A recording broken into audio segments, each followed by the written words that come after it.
Good evening and welcome to the Journey Home. I'm Marcus Grodi, your host for this program. This is a special edition of the Journey Home. This is the 15th anniversary of the start of the Journey Home. We had our first program back in September of 1997, and so we begin now our 16th season. Amazes me. I really don't know whether Mother Angelica anticipated that this program would go this long, but in many ways it's the work of the Holy Spirit in that we continue to have a long list of men and women whom the Holy Spirit is bringing home to the church. So to a certain extent, we have no want of guests for the Journey Home program. What I've done in the past for this particular episode is invite back special guests. Our very first program was Dr. Tom Howard. It's been a pleasure to have Tom back several times on the Journey Home, and during the years, some of the guests have included, of course, Mother Angelica herself. Well, tonight, on this special 50th anniversary, we have some special guests very close to me. Not just that they're close across the table, but my son JonMarc and his wife and my daughter-in-law Teresa Grodi are joining us tonight. Teresa is a revert, for want of a better term. I don't know if JonMarc calls himself a revert so much, but he's got a story to tell. Let me shake hands with my son JonMarc. It's good to have you. And Teresa, it's great to have you join us on the program. Thank you. Because I know it's also good to have you on the program, JonMarc, because when you joined me the last time, you were exploring seminary, and since then we've had a lot of folk that have asked, what happened to your son? Is he still in seminary? So now we can clear up everything tonight. The rumors to rest. But what we always do on the program, as both of you know, is I encourage the guests to take a long step back, to let the audience know where you've come from spiritually, to understand then what it was that opened your heart to the church. So which of you decided to start first? Well, I'll get us started. Okay. Since our journeys are intertwined. I am a convert from Presbyterianism at about the age of 5. So, as you guys know from Marcus's story, our family entered the church at 5, and I only have snatches of memories from that, images here and there. I do remember our old church and you being up in the pulpit and your big long flowing robes and all that. So I always say that we didn't have to, us kids didn't have to experience any of the turmoil of conversion or the struggle of it, but we got all the benefits because as we were hitting the age of reason, you and Mom were very excited about the faith, new to the faith, exploring, meeting new people, having a lot of great experiences. So we had a great Catholic upbringing, an excited, joyful Catholic upbringing. And yeah, so that's well, one thing I would ask is a hard thing for converts, adult converts, especially when you're a clergyman, is we want to bring up our children as Catholics, but we're learning ourselves, right? Devotions and different things. So, I mean, I don't know if we conveyed it very well, but as you look back, as parents, was that a barrier for you as the son of a former Protestant minister coming into the Catholic Church? Well, as I'll talk about later, I mean, I experienced some of what I think a lot of Catholic youth do, which is sometimes, we get through Catholicism and we get a lot of this stuff and we don't always initially quite get connected with Christ. But I think there were some real benefits to being part of the family, newly Catholic, because I think there were some real seeds planted. And I think what those seeds were just there was an emphasis that you guys brought with you about being close to Christ, and not that that's in contrast to Catholicism, but that seed was there. And so eventually, when my personal journey came around, that really reawakened in me, and it really found its fulfillment in my Catholic faith. So yeah. And maybe just tell the audience a little bit. This is one of the struggles we have in our work with the Coming Home Network is we're helping Protestant ministers and their families make the transition. But often, especially the parents, maybe deep commitment to Christ, there's a lot going on in their lives when they make the transition in our lives. I mean, immediately we coming into the church, and I'm in a PhD program. How am I going to support the family? Light and Life Foundation, Franciscan University, EWTN. All of a sudden, I'm gone every week to do the Journey Home program. So it was tough. Meryl and I are assuming you're getting the faith. And especially new Catholic families, we're assuming you're getting the faith. Yeah. Doesn't always catch. Yeah. But what about you, Teresa? Well, like you said, I was born and raised Catholic. Unfortunately, like many people who are born and raised Catholic, even 14 years of Catholic schooling, I was very poorly catechized. Was the Catholic schooling in name only? Was there a good part of the Catholic faith being communicated? I mean, I definitely remember religion class every single year, Yeah. so and maybe we went to Mass once a month, I think, between my grade school and high schools. But, something that I talk about often when I'm trying to, to help people actually bring up their kids in the faith. From my own childhood, I think it would have made a difference if someone had actually adored Jesus and the Blessed Sacrament in front of me. Because Catholic schools are known for giving good educations. So in literature class, we're learning about symbols and, rituals, and in theater, you're acting and stuff. And so when people say, this is Jesus's body and this is his blood, but then there's no reverence, I would never get the impression that we actually worshipped the bread and the wine, which is what I didn't actually know that we believed in Jesus. You see, to our non-Catholic viewers, I mean, if you think about it, if that is indeed Jesus, then what you're saying is we should be on our bellies. We should be before him in adoration. And we've had a number of converts that have said that was the turning point, that they realized that if this, especially in a procession, if that is Jesus, then we should be worshiping. And that's why the church has affirmed that. And what you're saying is that would have helped you realize. Yeah, realize that what we believed was true and not just a myth.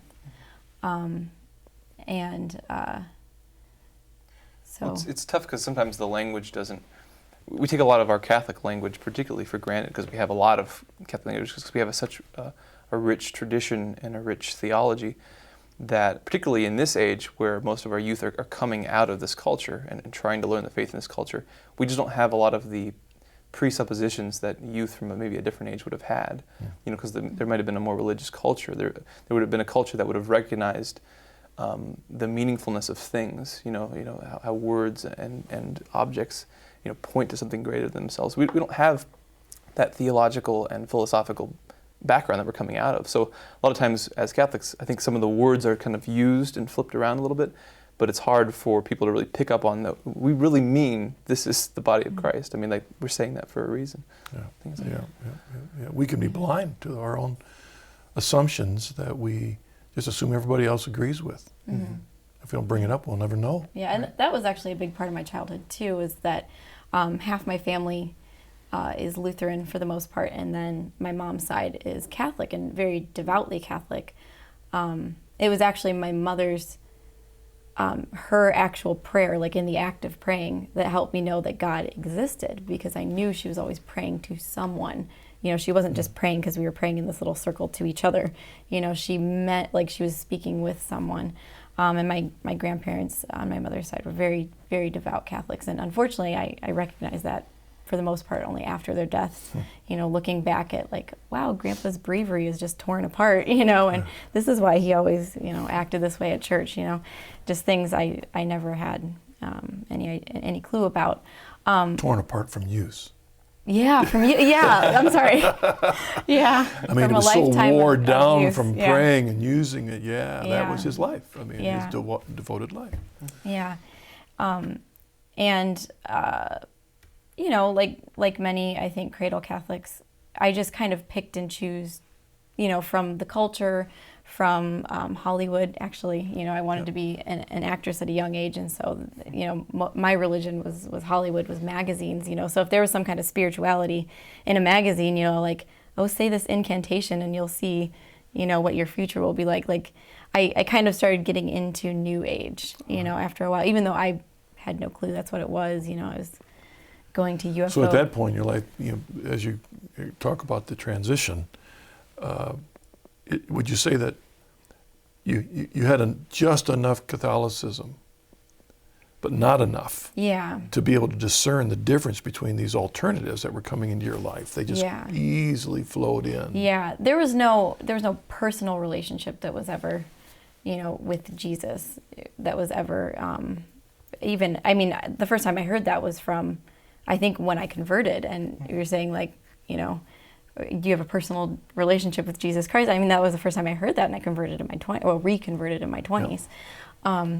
But, my mom or grandma would talk about the power of the name of Jesus, and so I would think of it just in another way. You would think of an incantation, I knew God was good, because we, growing up very poor, like, we always prayed and God would take care of us very, in very miraculous ways. So I knew God was good. But You knew God was there. You knew He was good. Yeah. Knew And He I was never, Creator. Knew all of that. I never didn't believe in way God. out there somewhere, or or like, just a New Age kind of spirituality. Anytime I'd walk past a shop that would have candles, or like, I'd come in and learn, the new prayer, and then set up a little shrine in my room, so I was always looking for miracles. I was always looking for a proof that God could show me in my life that, like, this kind of mystical stuff was true. All right, let's take a break. We'll come back just a moment.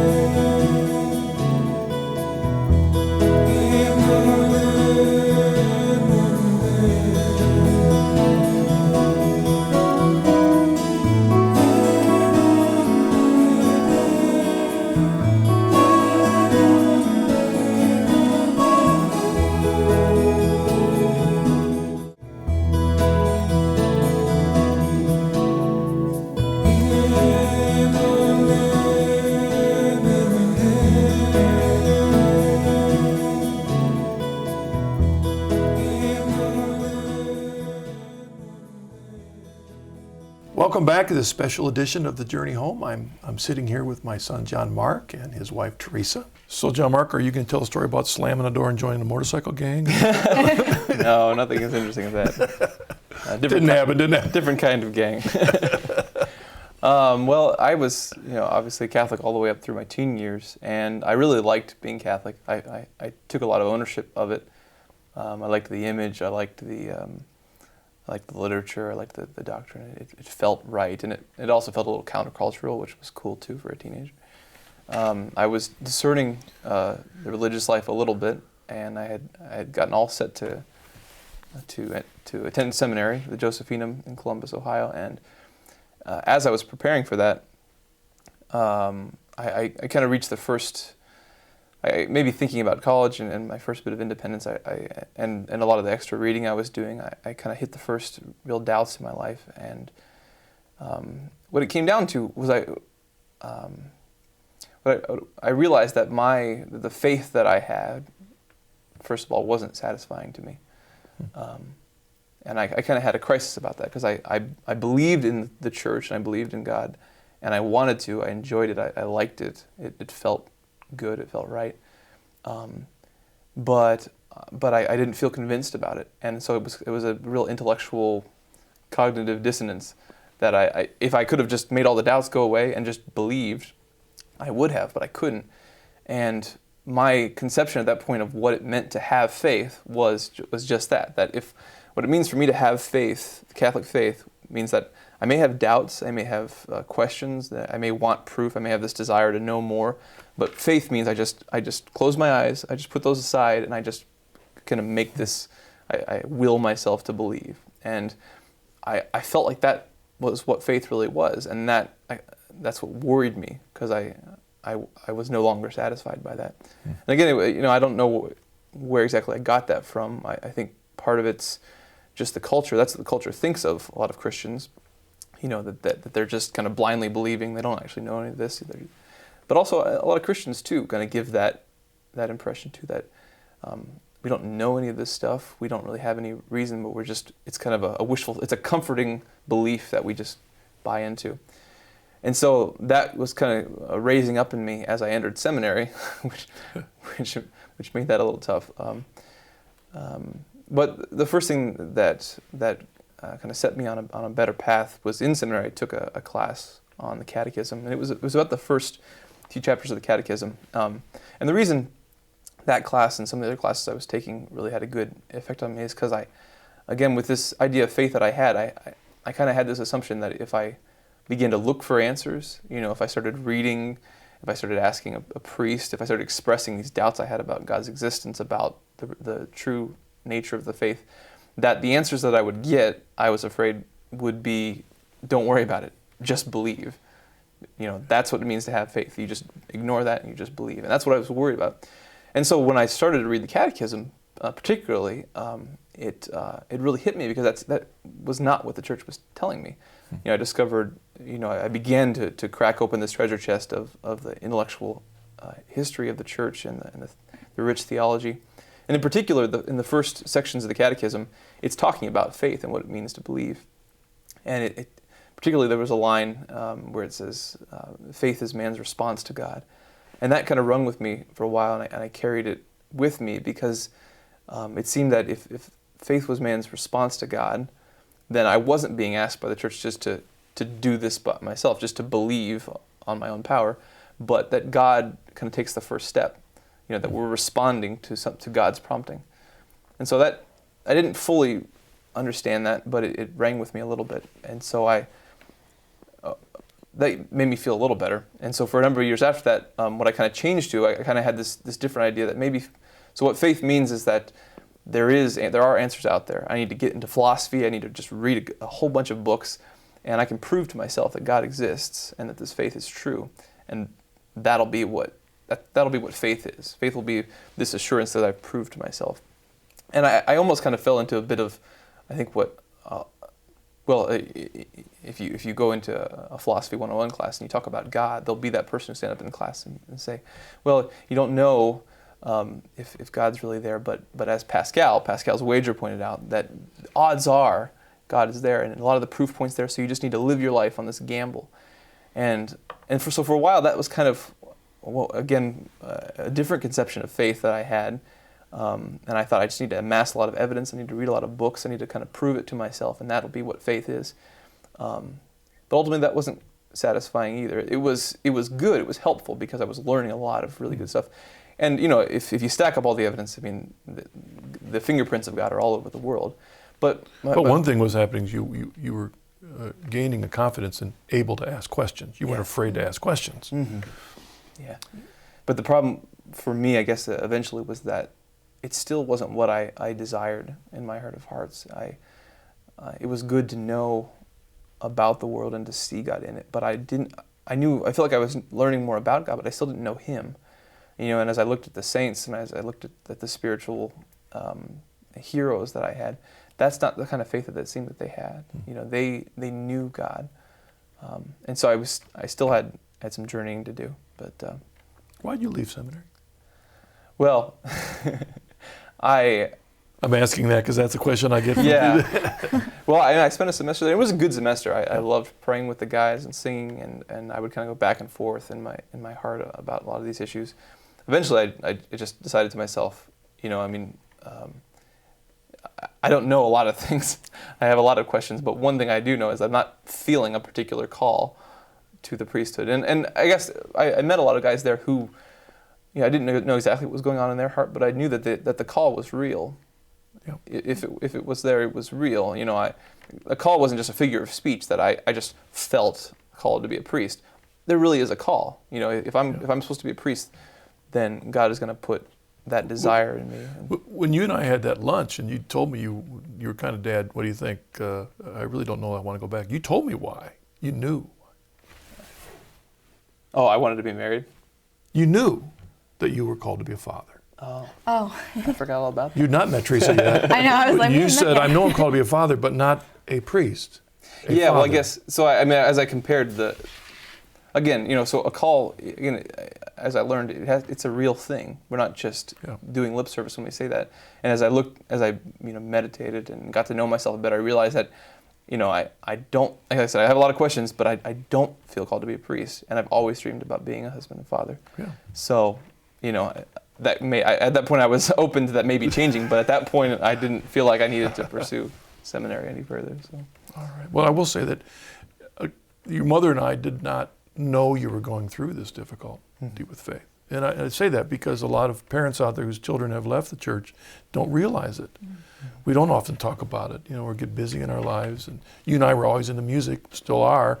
And I've often wondered where the Cat's in the Cradle and the song Father and Son was most descriptive of my own obliviousness to where you were at spiritually. But I think even in your own life, did your parents know, did your mother know that you were going through these spiritual struggles? She'll say that she knew, but I thought she didn't know. Yeah. So my mom always knows things. But so you were starting to delve in the New Age then? Yeah. What actually brought me back was my ex-fiance.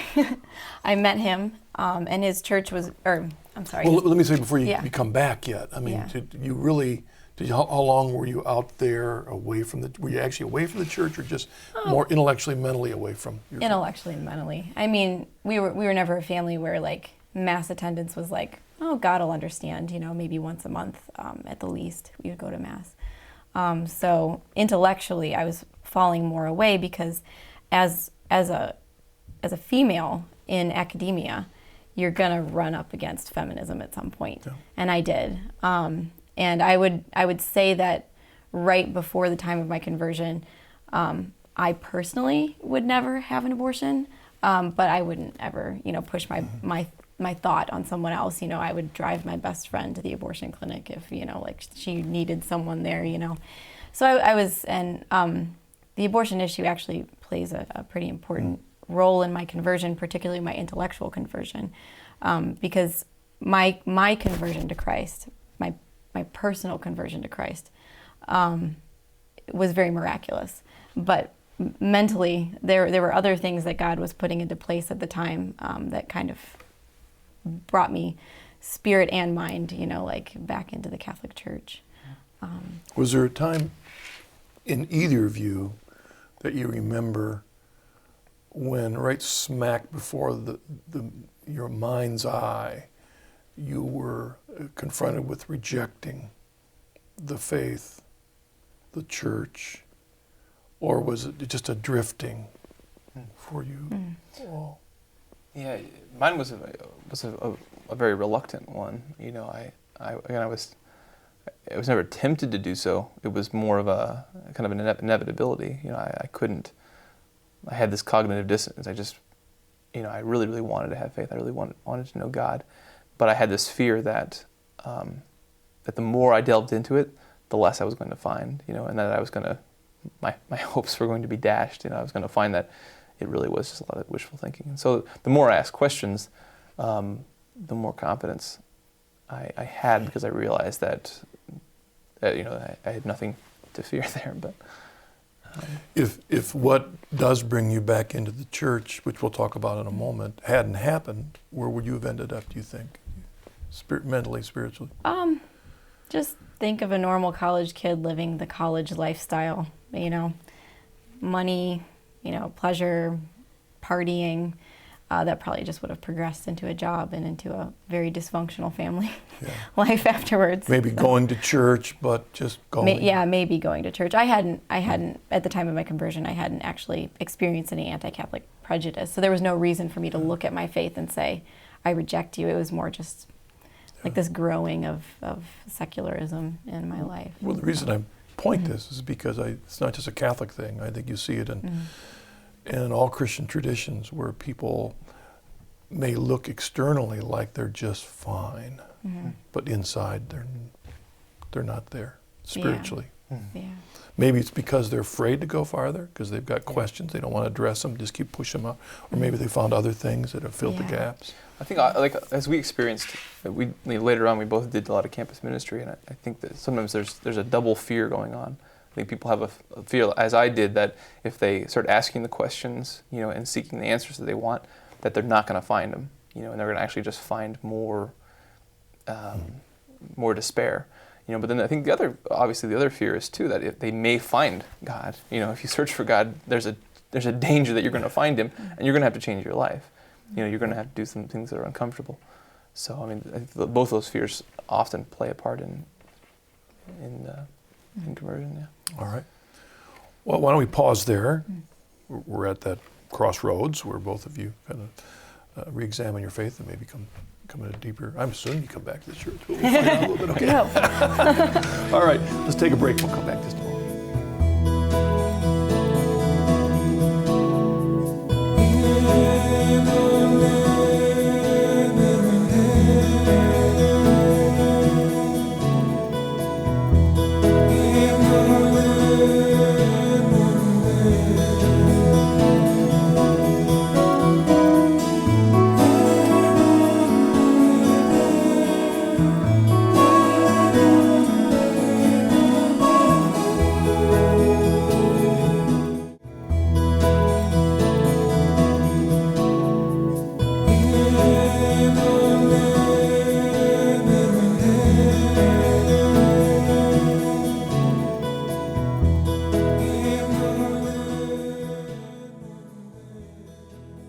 Welcome back to this special edition of The Journey Home. I'm sitting here with my son JonMarc and his wife Teresa, and they're sharing their journeys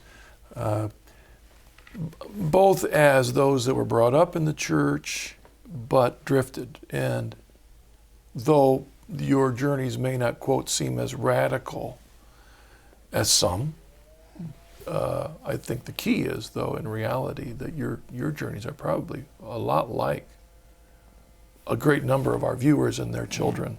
Yeah. And it's tough as a parent to know.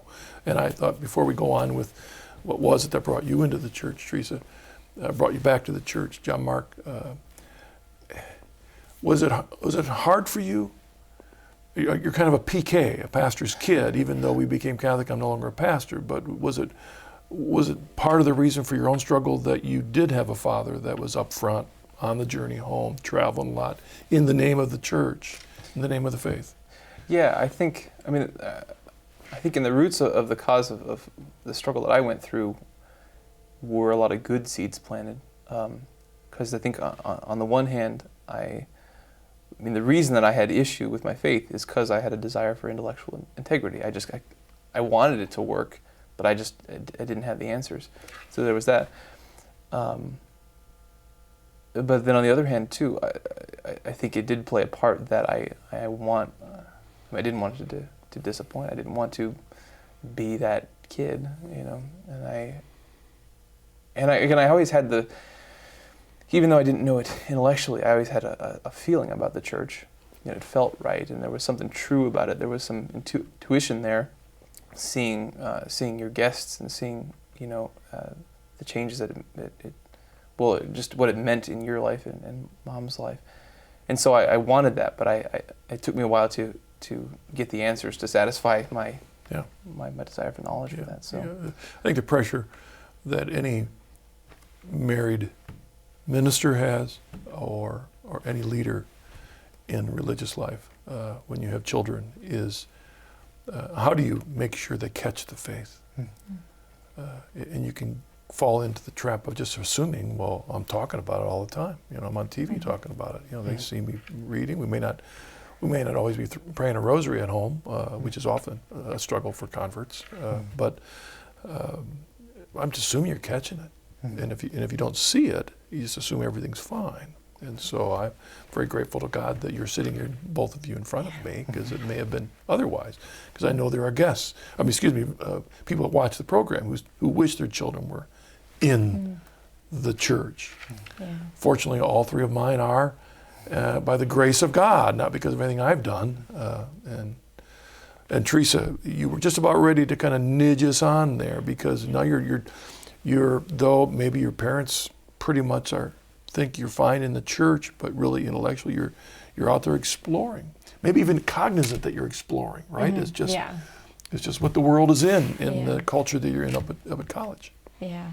They always mentioned to me that they were always affirming me, and they were always telling me about their past indiscretions, and so they were just so happy that I was doing better than they were at this point.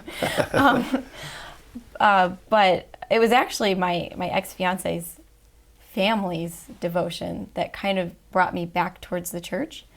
They were an every Sunday Mass family, And even though I hated it, like, why do we have to go? Like, it's not really that big of a deal, I was at Mass for, a good year and a half every single Sunday, and I really attribute the grace being able to work in my life, being exposed to the Blessed Sacrament, all those weeks, even whether or not I knew, I think I went to Mass and figured the readings and the homily were the most important part of the Mass. But when we began dating, he was very, into the church, and we were into the church and going to youth group, or helping at youth group because we were past that point. But as we kind of started to drift away, and get more into the party scene or whatever, I noticed that our relationship was suffering. And in my mind, very selfishly, I was like, well, if I keep getting involved in the church and if I keep going to these youth group things and helping the kids, he'll remember, how much he loved, like helping out at the church, and our relationship will be healed. And, and it was actually going to several pro-life rallies that I, for the very first time, began to hear that what we believed as a religion was reasonable, and it was thought out, and people were asking questions. I remember particularly Rebecca Kessling giving her talk about being conceived in rape.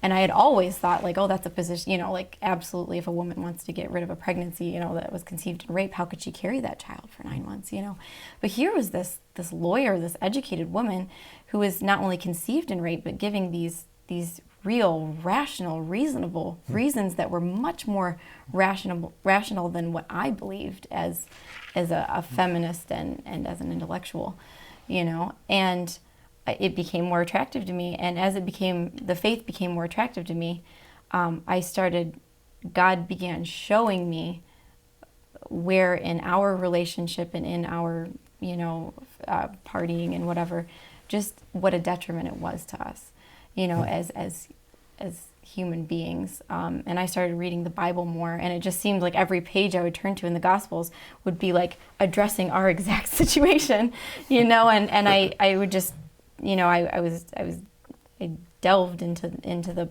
the Bible even before I had this personal conversion to Christ. And that moment actually happened. I had come back from a pro-life rally, and we broke up right at that, right when I came home at the door, kind of thing. And something in my heart knew that I couldn't fix the situation. So I just put my heart totally into prayer to God. Still to this day, I don't know why that was my reaction. But I think, again, that the magic part of God was kind of, like, I want this, and if I want it hard enough, God will give it to me. So I'm not going to try to fix this. God will fix this. I'm just going to go to Mass and read the Bible and, pray and be in prayer groups. But I was still horribly devastated, like, it's a breakup. And so I spent a lot of time crying, and I spent a lot of time crying in front of the crucifix. And during that time of tears and crying and the suffering, like the agony, of losing someone, during that prayer, I came to know Christ. I'm going to back up just a second, though, because something that is just as pivotal as this moment. Probably about a week after our breakup, my mom gave me this book on Marian apparitions that she had been trying to get me to read. And at this point, growing up Catholic, I think that Our Lady of Lourdes, Our Lady of, Good Help, Our Lady of, they're all different people, and they're just like ideas of, I don't know, maybe like Greek gods or something like that. But I had always loved Our Lady. I'd loved her statues. I'd loved seeing pictures of her. She was always in blue, and maybe blue is a calming color, and Jesus was always in red. And I don't know what young Catholics think when they're growing up around statues. But finally, I was just like, well, what else am I going to do with my life? My life is over. It's ruined. I might as well read this book that my mom has been shoving at me for years. And I guess I had thought at that point Marian apparitions were things where, like, Mary appears in a grilled cheese or on the side of a building, you see this shadow. It had never once occurred to me that, when we had been hearing about Our Lady of Lourdes or Fatima and she's appearing to these children, that it was like an actual, like a ghost, I guess I would have put it back then, like someone from heaven appearing to you in full body form. It blew my mind. And a lot of this particular book that I read, actually, the woman who wrote it was New Age. And she put in a lot of stories about people who were healed of New Age, and I'd never heard that term before. Like crystals and candles and spells, Ouija board. Thank God I never did the Ouija board, but like things I knew of that other people did that I would have been open to doing, or had done. She was an ex-New Ager? Yeah. Yeah. In other words, she was the woman writing Yeah. this had come out of the New Age movement Yeah, and and now was she's writing this book. I think a nun in France. Okay. So But she wasn't a New Ager when she wrote the book, but she'd no. come out of that and talking about Yeah. how, in fact, the apparitions, the reality of especially the Yeah. approved apparitions, that people were being healed from those crazy ideas. Yeah. Okay. Yeah, and I obviously it spoke to me, because I saw this in my own life, and this is what I had been leading, and I just had, while reading this book, grace was just poured into my heart. I couldn't have stopped it if I wanted to, and everything became clear. God, who Jesus was, the Catholic Church being the Church of Christ, what that meant, that Jesus was present in the Eucharist, what prayer was, that heaven, hell, and purgatory existed, and the benefit of praying for souls and other people's souls. I understood this just miraculously over the space of a couple of days. And so this is happening around the same time as the breakup, while I'm spending time crying in prayer, like just this perfect storm. And I had already started, the chinks in the armor of feminism were already there, and at that point it was just gone, and I saw the horrible situation that women are in today, particularly with abortion and contraception, and these things became the eye of my heart was open, the eye of my soul was open, by God's grace, and I experienced a true grace period, and within a few months, like I had been going to UFO conferences. And then all of a sudden, like I'm jet setting off to this tiny town in Europe and witnessing miracles I had yearned for my whole life, wanting to do the New Age stuff and hoping that something would appear or someone would talk to me, And here I'm in this tiny town witnessing God's miracles. And there was a peace in my heart, that it really reigned. And I believe I had a very miraculous conversion, but God was also working on my intellect as well, through academia. Well, one of the keys that confirms that it's a real touch of God is the humility that comes with it. It wasn't I was so smart, or look what I've done. Yeah. It's this, wow, Lord. It's why me? Thank you. Yeah. Like why am I seeing all of my friends continuing along the path that I was that I was on? Why me? Like why was I allowed this? And it kind of enlivened the seeds that had already been there from your Catholic upbringing. Yeah. So that they just needed to grow, to sprout. Yeah. All right, JonMarc. So while this is all happening, Yeah, I was off someplace. My conversion actually occurred right when he was leaving seminary. That actual moment. Yeah, we of figured out conversion. later on that we were. Yeah. Yeah, there so were that's parallels going. God was putting us together. God and my grandma, anyway. Yeah, there's lots of different conversions happen. A lot of people, I think, just because God knows them, and he as a father, he knows how to speak to them. He maybe speaks to them more in the miraculous. And for me, it wasn't. Even though if I went through a long period of time where that's what I wanted. I wanted proof. I wanted evidence. I thought for me to really have faith in God, it means that I have to have proved beyond a shadow of the doubt to myself that He exists, and that will be what faith was. But as I said before, the more I got into that, I realized that that's still not what I wanted. And it was useful. It was good to study the universe and to see God's fingerprints there. But it's not what I wanted. And I thought about the gospel with like the disciples. So they met Christ, and what did they go run off and do? They didn't run off and immediately begin to theologize or philosophize. They said, "Come and meet Christ. Come and meet this man. He speaks like no one we've ever heard before. He does things no one has ever done. He awakens something in us that no one else does." And I realized at one point that I wanted a personal relationship with Christ, and not only that, I realized that faith only makes sense if it's faith in a person. It's putting your trust in a person. So when those disciples, upon hearing about him, came and met him, and Christ says, "Follow me," faith is their saying, "Yes, Lord," and following Him. And so the more I thought about it, I realized that again, what I was working for wasn't faith. It wasn't a relationship with a person. I'd been in philosophy classes, and again, we get a lot of these impressions by what the rest of the world thinks about our faith. And we'd be talking about the existence of God, and someone, another Christian in the room would say, "Well, I know that God exists because I have faith." But I realized that doesn't make sense to say something like that. We don't put faith in an idea. We put faith in a person. So the reason that I realized that I wanted that faith in Christ. I wanted to know Christ, and faith is that relationship. Just like in human relationships, we get hints of this. When I got married to Teresa, I didn't know everything perfectly about her. I hadn't. There's an infinite mystery to every person. And so faith is part of that relationship of trust. It's not illogical, it's not irrational, but it's a little bit beyond reason. It's super rational. So I realized that, and I realized that faith in Christ, that faith in the person of Christ, is what makes it all fit together. The reason that I say that I believe in existence, or the reason that I know God exists, is because I know Christ. I've met Him. And all the evidence obviously points to that, but it's nothing if I don't have that encounter with Christ. I realized that I'd always kind of thought of Christ as the God-man 2,000 years ago, and that our faith was just, we wish we had been there, but we're just not, and so we just kind of have to believe. But no, that's not what our faith is about. I mean, Christ is present in the body of the church. He's present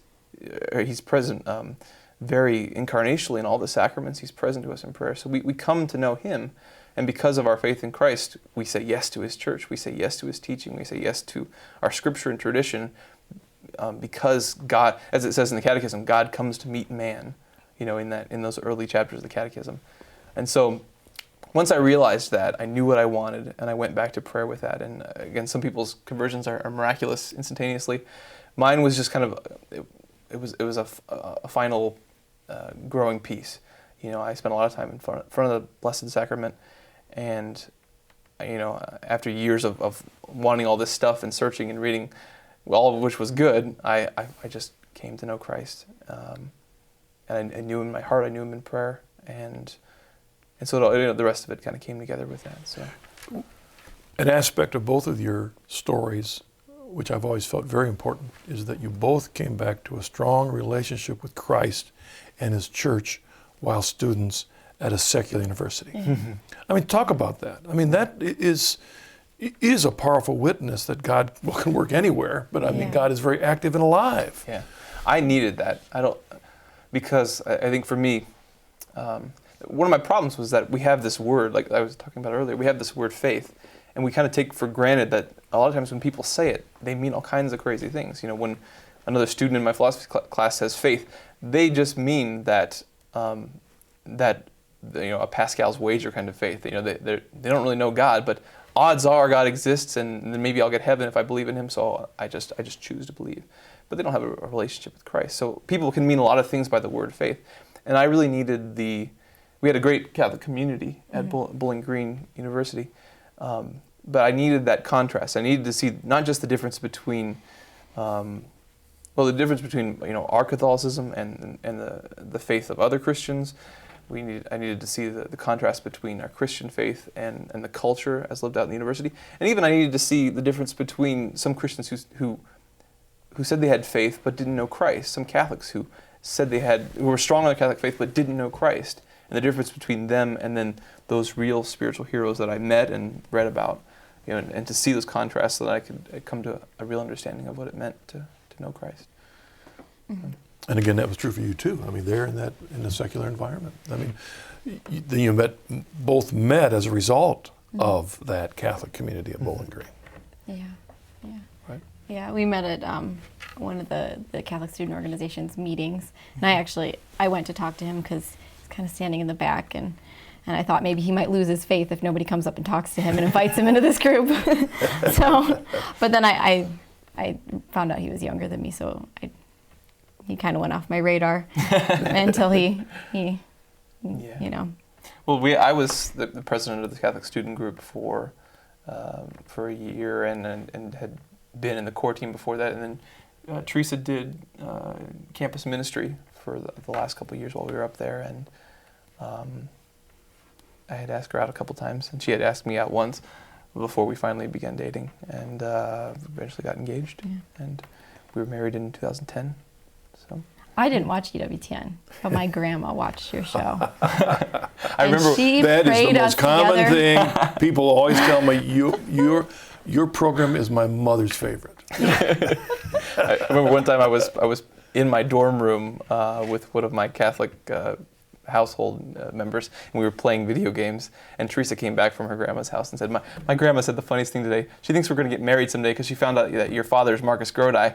And Teresa's like that'll ever happen, and she walked away, and I liked her at this point. So I turned to my friend and said, what am I supposed to do with that? We've got an email, Gemma from Wichita. I'm engaged to a great man, and I'm looking forward to, hopefully, many years of a good Catholic marriage. What would JonMarc and Teresa recommend as a piece of advice towards keeping a marriage authentically Catholic? Okay, well, About 2 years here, right? Yeah, 2 years in. We'll prepare well. 2 years, that's right. We did a lot of praying. We stayed pure before marriage. We went through the hoops. We went to the classes with Father Mike, and so there's a lot of preparation. I think sometimes people, and I guess this connects with my journey a little bit. Sometimes people are afraid of going through the marriage preparation stuff and asking all the right questions because they're afraid, well, if I ask too many questions, we'll get spooked off and we won't get married. Well, if it's meant to be, then you got to examine those, and you're only going to come out better for it. So I think we talked out a lot of things beforehand, and we prayed a lot, and I think we were on a very good same page with one another by the time we were married, which was good. So yeah, I think we experienced the first year of marriage, the year we were dating. The year before we were engaged. In the spiritual sense. When people say the first year is the hardest, but even before we got married, we talked everything out. We picked our battles. Especially when you're married, that's really important. Don't need to get mad, over tiny things. But we kind of approached marriage as like it's an all or nothing. So we're going to talk about these issues now, because if this is a deal breaker, we need to know before we're married. And in that sense, we really took marriage seriously.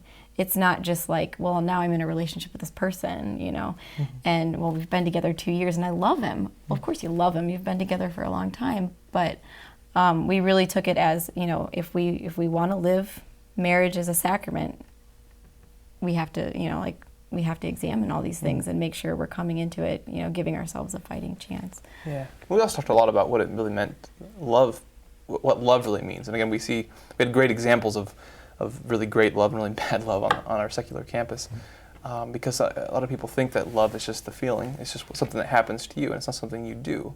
And we know from our Catholic faith, and from the rich philosophical tradition that love is something a lot deeper. It involves your will, it involves your whole self. Sometimes it plays with your emotions. Sometimes it involves your emotions, but charity really is a choice, really is an action. So. And we were very blessed too to have probably about 12 couples who were actually mutual friends, most of them, getting married the same year and going through they all went through NFP classes, almost all of us, together, and the marriage preparation classes, and we were all talking about preparing our weddings at the same time. So there was this, some really good community as we were going in. We had a lot of support. And also, if I remember, the good part of that community was you were all kind of students of theology of the body. So that really fed your understanding from the beginning of a good, wholesome, Catholic, solid, Christ-centered the meaning of marriage, the meaning of love, and a lot of that, correcting a lot of the assumptions again we bring from the culture, about marriage and about. Okay. We got another email. Carl from Harrisburg, Pennsylvania. My daughter recently told me that she is interested in the New Age. She was raised Catholic, and I don't know how this attraction to the New Age developed. I would like to know if there's anything I can do to bring her back to her Catholic roots. That's really difficult. I mean, there's no silver bullet. I mean, Yeah. wish there was. Yeah. You know, this was the. To be honest, New Age is so esoteric and like hard to pinpoint, you know, and that's part of the way that the devil works. What I think works best with people within the New Age and very deep within the New Age is hearing other people's conversion stories, because a lot of New Age is feeling. So if you can say, oh, that person felt the same way that I'm feeling now, and they tried out this thing, you know, New Age is trying out things, you know, you try new things. So there are several devout, I mean, even Catholic speakers out there who were New Age and they came over. Moira Noonan, Peggy Noonan, you know. I'll take that, but. I think one of the reasons that those conversion stories are powerful, because particularly, like you said, with New Age, a lot of time it's dabbling. You know, it's people, they have a certain desire or something lacking that hasn't been filled, and so they're just kind of searching around for something to fill that. And so if they hear the stories of the saints and the stories of good Catholic converts, they can see that desire that they had, you know, it really was in Catholicism, but they just hadn't seen it, they hadn't encountered it yet, and they can hopefully that can give. Yeah. And so a part of that too, it's also getting, you know, maintaining that relationship, you know, and putting charity first there, and so that hopefully you can help that person identify what that desire is. What's that lack that they're feeling they haven't experienced, that may be in Catholicism all along, they just haven't, you know, seen it yet. And in the meantime, if you can get them to spend time in front of the Blessed Sacrament or go to confession, because even if they don't believe in it, you know, you're still getting this grace from the sacrament, confessing your sins. Some grace is coming down upon you, but telling them about the power of the Eucharist, because again, New Age is all about power. And part of the goal in helping people are being drawn to the counterfeit is to show them the real, you know, and the real understanding of the Trinity and the understanding of our faith, the depth of that, hearing our stories. And often it's said that, especially the meaning of marriage and how when two become one, they become so one that out of that one comes another, right? And I think another might show up soon as we sit here on this stage, even as we speak. Here we have Marilyn, my other, with our first grandchild, Dominic. Hey, Dominic. Hi, Dominic. You smile at us. Hi. What did he do? Hey, Dominic. How are you doing? Oh no, you have to take a nap? Yeah, he looks at me. I'm the main one that puts him to sleep. But now you know for certain that he's not in seminary anymore. This is our first grandson with Marilyn, and my youngest son Richard has joined us. Peter's away at school, so I'd love to have him here. If maybe a good way to end for our audience is if there are any folk out there watching that are now where you were, what would you say to them? Why they should come home to a fullness of the Catholic faith? Go first. Oh, okay. Well, you know, pursue truth, pursue the answers. Like I said, we have fears sometimes that we're not going to find the answers that we seek, and sometimes we have fear that we're going to find the answers and they're not going to be what we wanted, or we're going to have to change our life. But it's always going to be, God is so much greater than we could possibly ever imagine or expect, and so just seek out the answers and don't give up on that. So. Well, if you're seeking peace, Jesus Christ is the Prince of Peace. You will not find peace unless He's in your life, and I think that's the most important thing I needed to hear. And one of the exciting things that I think all of us here demonstrates is something that we Catholics believe very deeply in, that the sacraments make a difference. If anything, if we could look back, why are we here, is the power of baptism to change lives. It changes even a little one that doesn't understand it yet, but that the graces are there. Or I look at my big young son there, Richard, up there, recently confirmed. You know, it's not correct to say, but he's ordained to the lay state to be a warrior for our Lord Jesus. And so we see the power of it. And of course, behind me, we see the power of marriage and the beauty of what grace can do to bring us all together, and us as a family. So God bless you all. Thanks for joining us.